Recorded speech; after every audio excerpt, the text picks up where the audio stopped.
So I wanted to go over with you guys today kind of the format of your research paper. So I have put the research paper instructions here. I will also be posting these online so that you can read over it and pursue that at your own time.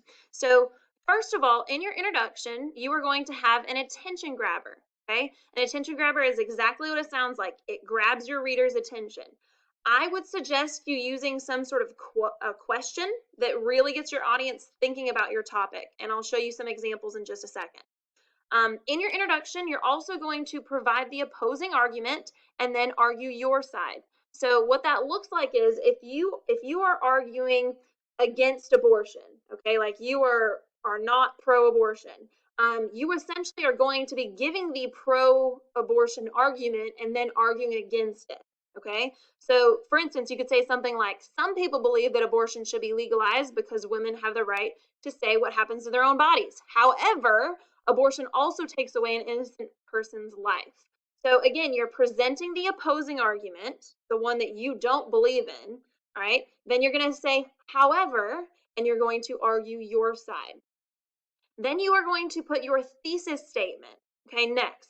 Everybody should have their thesis statement pretty well done by now. Again, it's your argument plus your 3 supporting reasons in 1 sentence. All right, next, you are going to be working on your body paragraphs. All right, so your body paragraphs, you are going to have a clear transition from your introduction to your body paragraph. So you'll say something like, one reason why abortion should be illegal, or you could say one reason why the death penalty should be illegal. Okay, whatever your argument is, just make sure you have a clear transition. Then you are going to have a topic sentence. All right, now let me say this about your topic sentence. Your topic sentence should already be kind of done for you, okay? This is what your argument is for this particular paragraph. So in other words, your topic sentence is going to come from your thesis statement. If your argument is that abortion should be illegal because one reason why is that it's murder, you would say abortion murders an innocent human being, okay? So it's whatever your supporting reason is. It should go in the same order also in your body paragraph. Then you are going to provide some further explanation. And guys, this is just you giving another sentence or two about your topic before you get into your evidence. So you could say something like, no one who is aborted will ever get the chance to live. This is one of the horrible truths about abortion and another reason why it should be illegal.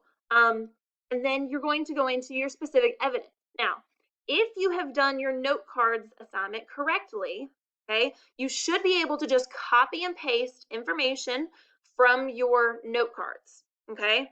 And this is where you'll go back and say, what evidence do I have in my note cards that support my main argument, all right? And once you find that evidence, you're literally going to go back to your note cards, copy and paste it, all right, and make sure you include your APA and text citation. So for example, if you're doing, again, abortion is murder, right? Here's my example. According to one website, the killing of an innocent human being is wrong, even if that human being has yet to be born. Unborn babies are considered human beings by the U.S. government. Now I've got should abortion, okay, that is my title because I didn't have an author. I've got 2019 as my year of publication, and I've got paragraph number 1. Remember, these 3 things should already be in your note cards, right? If you did the note cards assignment correctly. So you should be able to just copy and paste it, put it right there for that evidence 1. Then what you're going to do in your analysis is basically you are connecting how your evidence proves your overall argument for that paragraph, all right? So you're basically saying what your evidence shows about your argument. Now, in your paper, you're going to write 2 to 3 sentences of analysis. In your outline, you're probably only going to do like 1 sentence, okay? I just want to know that you can tell me what your evidence proves about your argument. So this is an example. This quote demonstrates abortion is murder because the U.S. government says an unborn being is a human, which shows, and then you could like continue it on from there. Again, you're just telling me how your evidence or how your quote proves your argument for that paragraph. My argument for that paragraph is abortion is murder, so I'm explaining how this quote proves that argument. Then what you're going to do is you're going to have some sort of transition into your next example. You'll say another example that, or another piece of evidence that proves this argument is, and you'll provide another piece of evidence, and then an analysis of how that proves your argument. So in each one of your body paragraphs, kind of the bare essentials here is you are going to have a topic sentence that tells what your argument is. You're going to have evidence, analysis of that evidence, and then another piece of evidence and another piece of analysis of that evidence. In your conclusion, which I'm going to go ahead and go over today, is you are going to restate your argument. So reword, rephrase your thesis. You can break it up into multiple sentences if you'd like. You're going to have an appeal for change. And guys, this is where a lot of students ask me questions about what should my appeal for change be. Again, this is your last attempt to convince your reader of your argument. Tell your reader how they should think or act in relation to your argument. Try to say something really compelling. Try to connect with your reader here. Sometimes students say something like, imagine if, right? And like if you're doing the abortion argument, imagine if somebody who was aborted could have, found the cure to cancer, how that would have, changed everyone's life drastically. There's no denying that. But just in some way, try to connect to your reader and try to tell them why they should believe your argument. Kind of like you're summarizing why it's important, okay? What's significant about your argument? Why should your reader care about it? All right. The last thing that you're doing is just ending with a really powerful closing sentence. Don't overthink it, but you might end with a question, you might end with a really powerful statement, but just what's something that how are you going to bring this argument home to your reader? The format for this paper is APA style. Now, I don't want to go over too much and give you too much information in this video. So I'll be posting some information later on about how to cite an APA style. Basically, you'll have a title page, you'll have an abstract and a references page, so that'll all be a part of it.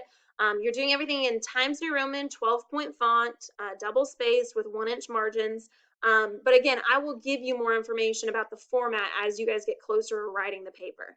All right, now here's a list of words to try to avoid when you are writing a paper and your outline. So try to avoid the first person. First person is I, me, we, our. So anything that includes the self, instead of saying I think that, just take out I think that and tell me what you think, but without using the word I. Try to stay away from second person, which is you and your, except if you want to include it in your conclusion to really bring home, your message to your reader, that is fine. Contractions, such as don't, can't, all of those change to do not, cannot. Just contractions are considered informal, so try to stay away from that. Anything that's like very, kind of, sort of, somewhat, really, basically, a lot of, any of those are considered informal because they're not assertive, okay? Things and stuff, try to avoid saying things and stuff. There's always a sort of a better word. Be more concise with your word choice. And that goes into unnecessary wordiness. If you can say the same thing in fewer words, do that because you want to be direct in your research paper. Also avoid the passive voice if you can. Try to have everything in the active voice. Hopefully you guys know the difference between the two. But those are just some pieces of advice while you're writing your outline and as you're writing your paper, things to avoid when you're writing. Keep it more formal. All right, guys, so that is my information for what you guys are going to be writing about for your research paper. I will be posting another video which goes over how to complete the outline and what to include in that. So make sure that you look for that. Make sure you watch that video before you start on your outline, okay? Email me if you have any questions. I hope you guys have a wonderful day. Thank you so much for watching this. And let me know how I can help. If you are confused or if you need additional guidance, please email me. Let me know how I can help you. I'm here to kind of help you guys through this. I'm very proud of the effort that you guys have put forward so far. All right, talk to you guys later. See ya.